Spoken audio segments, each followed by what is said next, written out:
welcome back to Dozen Cats Wellness Tarot. Hope everyone's doing well. Hope you're having an amazing start to your day. This is the daily tarot reading for November 13th.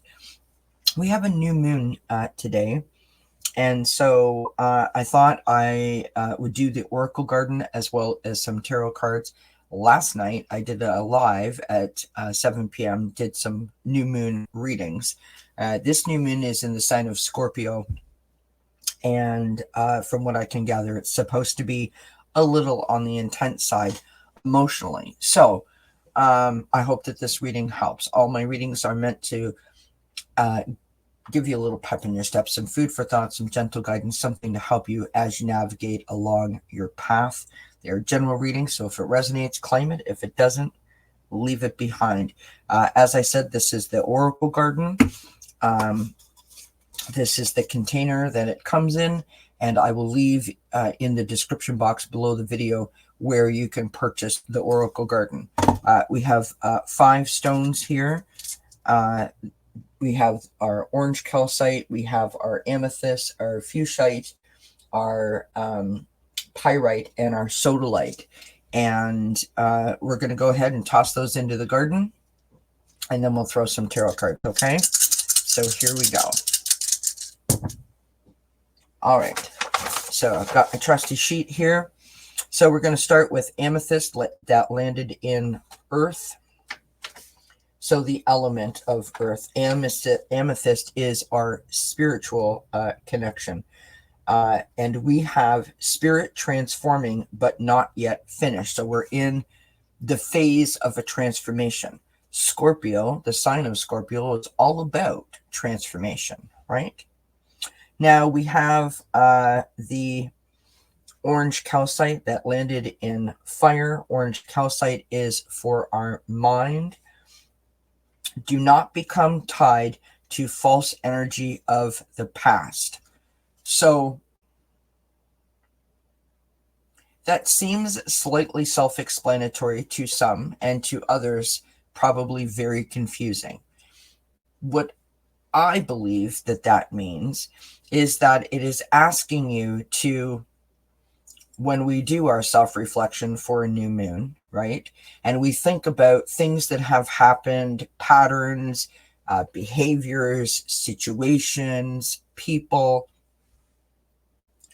we don't want to become tied to a memory or tied to a person or tied to a situation, right? We want to take the lessons that we learned from those people, those situations, or those memories, those life experiences, and we want to be able to implement them in a way that is going to bring about growth, right? We don't want to repeat the same sort of patterns. We want to learn from them and improve upon them, right? Now we have our fuchsite that has landed in the element of water, and our fuchsite is our body. So this says help from grounding elements. So grounding elements, right? Stones such as smoky quartz and hematite, right? Smoky quartz and hematite are great grounding crystals. Putting yourself outside into nature, putting your feet in the earth, grabbing a rock from outside, putting your hand on the bark of a tree, doing some meditation,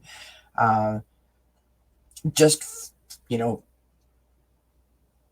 being really in nature is a great sort of grounding thing. But what we're doing in a grounding sort of element or a grounding exercise is we are firmly planting and anchoring our roots, right, into the earth, creating that solid foundation where we feel more aligned, right? Because of this intense emotional sort of energy that is the energy of this new moon, the Scorpio sort of vibe. We will want to ground ourselves so that we're not, flowing all around. We don't want to be swaying back and forth like seaweed in the bottom of the ocean, right? We want to be firmly planted in the ground. All right, so next we have our sodalite in restate. Our sodalite, okay? Our sodalite is our mental clarity.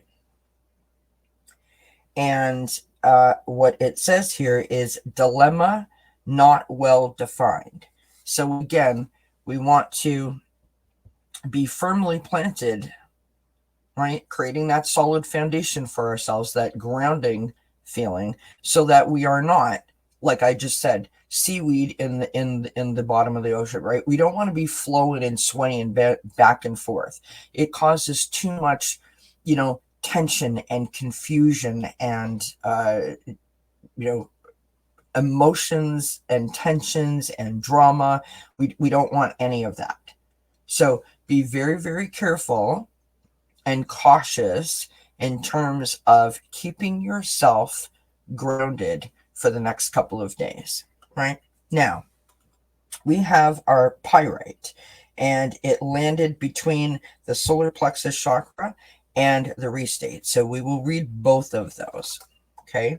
So in the restate for pyrite, which is grounding, it says, rethink so you are not blinded by the fool's gold.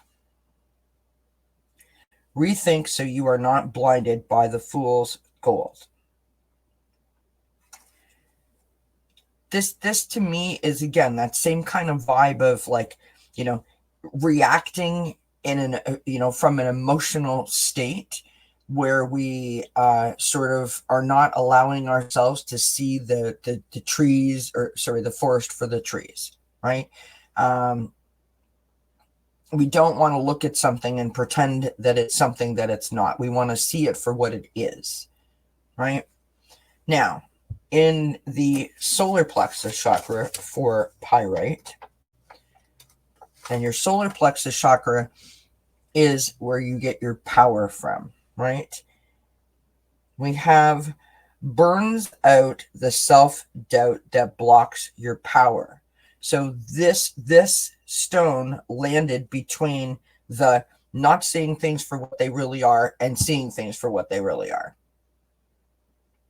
leading us right back to this grounding element, right? Grounding, and some more grounding is going to be super, super, super important this week for the next couple of days. What an interesting reading that is. All right, let's go to the tarot. We've got the Angel Wisdom Tarot here. And we're going to pull a few cards.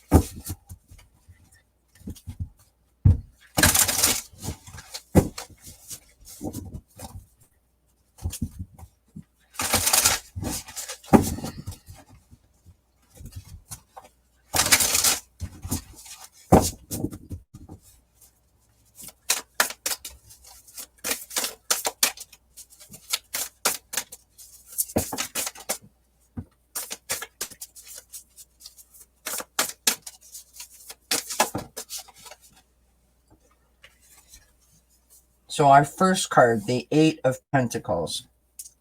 I'll show these to you once I get them laid out on the table. Okay, our second card is the Empress. Our third card is the Ace of Swords.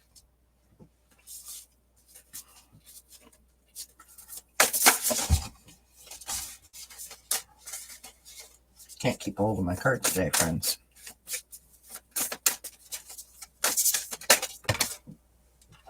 And our fourth card is the Eight of Swords. On the bottom of the deck, we have the Six of Swords. Beautiful. All right, the Eight of Pentacles, right? Working hard, mastering our craft, paying attention to details, and being very focused, right? So this to me was the pyrite between the restate and the solar plexus chakra, right? trying to pay attention to all of the things. Also, we had the orange calcite in the earth element, and that was about making sure that we are learning the lessons from the past and implementing them so that we can continue to grow, right? We have the Empress coming up. This is about taking inspired action. This is giving birth to your dreams. This is being loving and nurturing and feeling very sort of abundant and successful, right? We have the Ace of Earth. Lovely, lovely, lovely energy. Now, this is in the challenge position. So this is lots of, great ideas. They may need a little fine tuning because they're in their very early stages. We are getting through things, and we have faith that everything will work out. So this is tying into the, implementing the things from the past, right? What we're being asked to do with the Ace of Swords is really communicate clearly and to remain objective, right? To sort of stand in our truth, feel our truth, find our truth, and stand in it. There's a little bit of that grounding element that I feel is in this card, right? And that was very prevalent in the Oracle Garden reading. Now we have our outcome, which is the Eight of Swords.